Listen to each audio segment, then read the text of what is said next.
একমাত্র শাহজালাল ইয়ামিন আহমদুল্লাহ আলাইহি যদি তারা আউলিয়া কুলসিয়ামানি নিয়ে বাংলার জমিনে আসতো, আপনাকে আমাকে আজ বাংলার জমিনে হিন্দু হয়ে ধুতি পরে রাখতে হতো, ঠিক কিনা? এই কারণে আমাদের জোরালো সমর্থন থাকবে। মাদার ভাঙতে যারা আমরা ভাঙতেছি তারা কোনোদিন মুসলমান হতে পারে না। বাংলার জমিনে আল্লাহর ওয়ালাদের সঙ্গে জুলুম করতেছে, এই জুলুমের বিপক্ষে আমরা যদি আর একবার মাজারের গায়ে হাত দেওয়া হয়, আর যদি কোনো ওলি আল্লাহর খানকায়, যদি ওলি আল্লাহর কোনো মাজারে হাত দেওয়া হয়, আমরা মুসলিম জনতা আমরা বসে থাকবো না। কথা বলেন ঠিক কিনা? আমরা বাংলার সমস্ত ছাত্র ভাইদেরকে আমরা অনুরোধ জানাবো, যেমন আপনারা বাংলাকে আবার পরাজিত করেছেন, আপনাদেরকে আমরা আবার বলবো, বাংলার জমিনে সেই মুনাফিকদেরকে আপনারা তাদেরকে পরাজয় করে বাংলায় আল্লাহ ওলিদের রাজ কায়েম করে। আমরা ডক্টর ইউনূস প্রধান উপদেষ্টা, আমরা তাকে তার দৃষ্টি আকর্ষণ করে বলতে চাই, বাংলার জমিনে মাজার ভাঙার নামে সব ভণ্ডামি চলতেছে। তারা মাজার ভেঙে দিয়ে আল্লাহ ওলিদের অপমান করতেছে। আমরা এই অপমান সহ্য করবো না, এইগুলো বন্ধ করতে হবে। প্রত্যেকটা মাজারে সরকারি ভাবে প্রত্যেকটা মাজারে পাহারার ব্যবস্থা করতে হবে।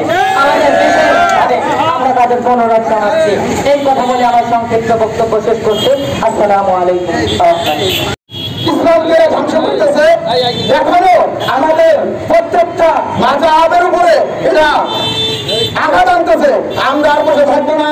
যেখানে বাংলাদেশের খানকা, ওলি আল্লাহর মাজার, ওলি আল্লাহর স্থান কারোর উপর যদি আঘাত আসে, আমরাও প্রতিবাদ করে তাদের উপর আঘাত আনবো।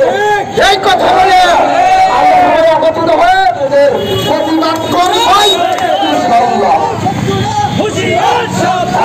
জানেন যে ওলিয়ার পক্ষে আমরা সর্বদাই সর্বসময় আমরা থাকবো। আমরা ওলিয়াদের জন্য যখন আজ থেকে 1450 বছর আগে হযরত মুহাম্মদ সাল্লাল্লাহু আলাইহি ওয়াসাল্লামের সঙ্গীরা ছিলেন, তার বোঝায় যারা চলছেন, তারা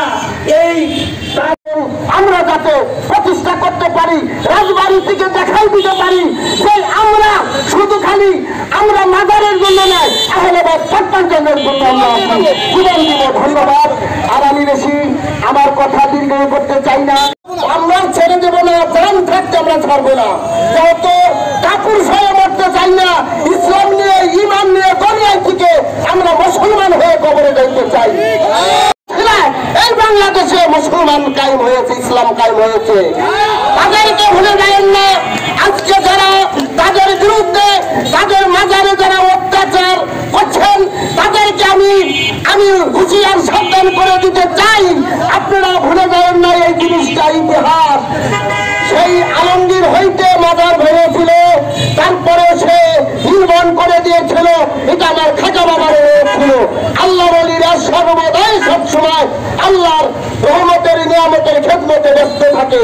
তাদের উপরে আপনারা অত্যাচার করলে আপনারা অচিরেই ধ্বংস হয়ে যাবেন।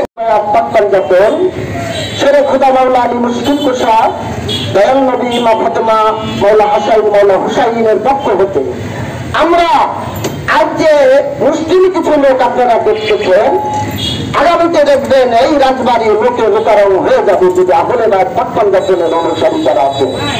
আপনারা ভুলে যাবেন না, এই দেশে শাহজালাল, শাহপরান, বড়জন আউলিয়া না আসলে একটা মুসলমানও আপনারা হইতেন না। আজকে যাদের জন্য মুসলমান দাবি করি সবাই পীর মুর্শিদ গাউসুল আজম, খাজা পীর মহিউদ্দিন, আব্দুল কাদের জিলানী, মাহমুদ আলী নবী, হাসান হোসেন, পাকপান যতন সবাই আহলেবাদ পাকপান যতনের অনুসারী। এরা কোন জায়গায় নামাজ পড়েন কেন? ওলিয়াদের বিরুদ্ধে আপনারা এইভাবে উঠে পড়ে লেগেছেন। আপনারা সাবধান হয়ে যান, খবরদার। কিন্তু বারবার বলছি, কোনো মাজারের গায়ে হাত দেবেন না, ওলিয়াদের সাথে কিন্তু আপনারা বেয়াদবি করেন না।